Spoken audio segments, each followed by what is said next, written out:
Hi guys, and welcome to yet another very exciting Adobe Audition tutorial. And in this tutorial I will teach you how to export to different formats your finished take if your multi-take session is complete.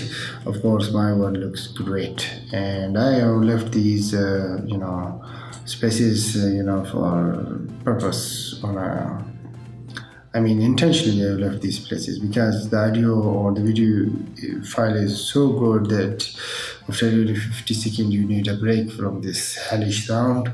So to export them, go to File and go to Export. Oh, before telling you this, if you go to multi-track and then come down to here, if you are sending it to Adobe Premiere Pro, then you do not need to send a file to your hard disk and then from there open it in your Premiere Pro. You can directly send it here to Adobe Premiere Pro and it will take you there. Of course you can give it a name, location of the file where it will be saved, sample rate and other stuff like this. Export as stem means that all track will be sent there as one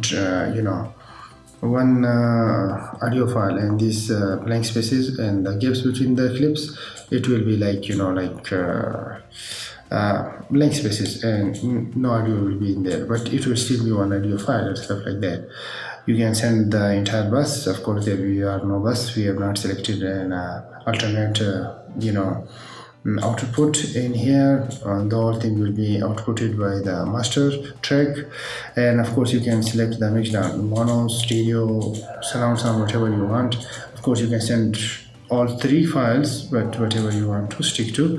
Open your Adobe Premiere Pro. Of course this is very standard. This way you can directly send it to Premiere Pro if that is your purpose. If you want to send it to Premiere Pro, maybe you want to mix it with a video or something, but I'm not we are not going to do that. We are going to learn in this video that how to send this in different sort of formats. Of course here in export multi-track mixdown, maybe I did that a little bit faster for your liking. Go to File, Export, come down multi-track mixdown and entire session. Of course you can send clips that we have selected, or you can also do the time selection.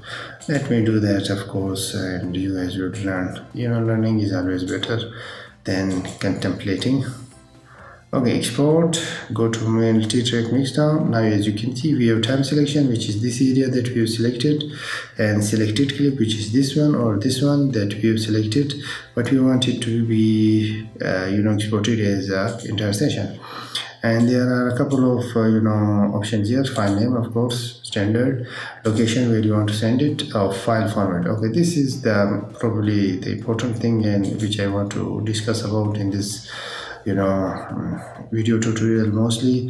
And then what is the difference between different file forms. Some of these file forms like MP3 audio or stuff like this, they are very good formats, and almost every type of audio playing device plays them. Some of the other formats they might not be like Wave PCM or AIF or stuff like this. You would not be able or this FLAC lossless format.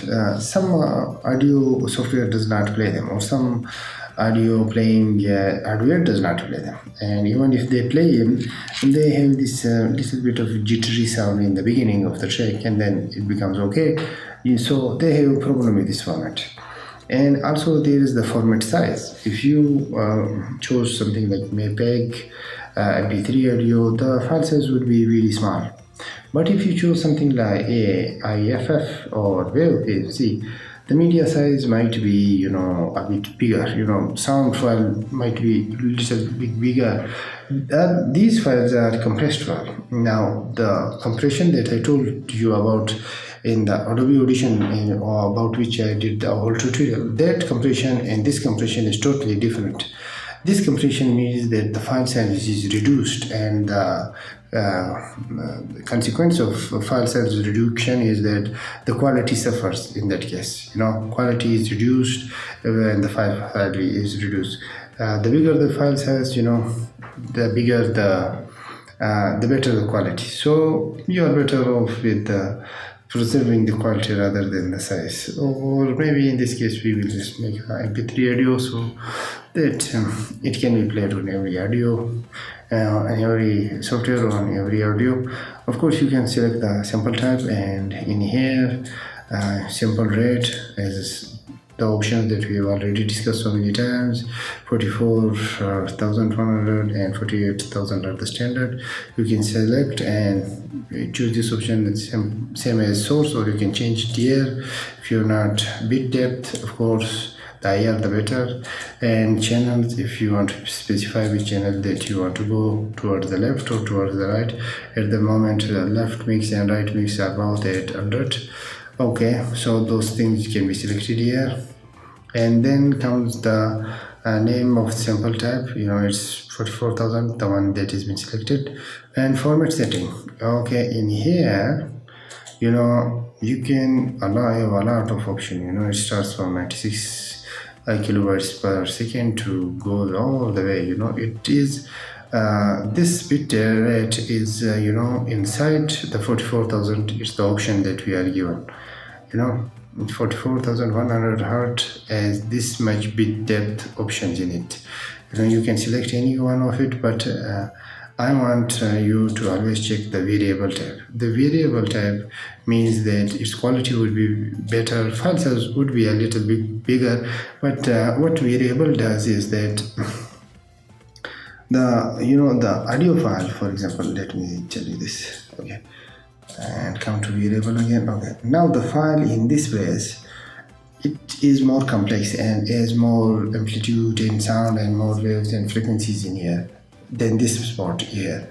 At this spot it will use more sample rate, and when it reaches this place it will intelligently reduce the sample size and sample rate and bit depth, stuff like that. So it is always better to choose the variable. That's why you get the highest quality, and software knows at which part of the audio file to make your audio sound better or work harder or not work hard. Okay, so always choose the variable type. In format settings, mix down session, okay, you can of course select from master, mono, stereo or surround. You can select all type of it. And if you have individual buses or you want each track to be sent to a different output, for example, we have only one track, we can select that. But if we had multiple tracks here, we could output them all differently, and then it would give us more option. Rather than having one audio file, we can later on mix them in other editing softwares also. So I'm gonna cancel that one also. And it says include marker and other metadata. If you have markers or other data, the author name, your own name, your company name, brand name, singers and stuff like that.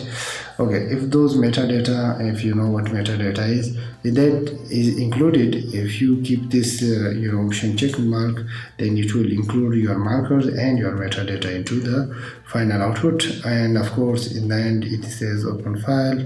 If you click OK, it's gonna open file, and then you can do it. And now we have exported it. So that's how you send your finished project in different formats to be used later on by other people, editors, or by you yourself, or to your client. You can send it. So I hope you learn how to send or export your final project in different formats. Always remember that the bigger the file size, the better the quality. If you reduce that, the lower the quality would be if the file size is smaller. So with that said, I take my leave from you guys, and I hope you learned something in this tutorial, and I will see you in the next tutorial.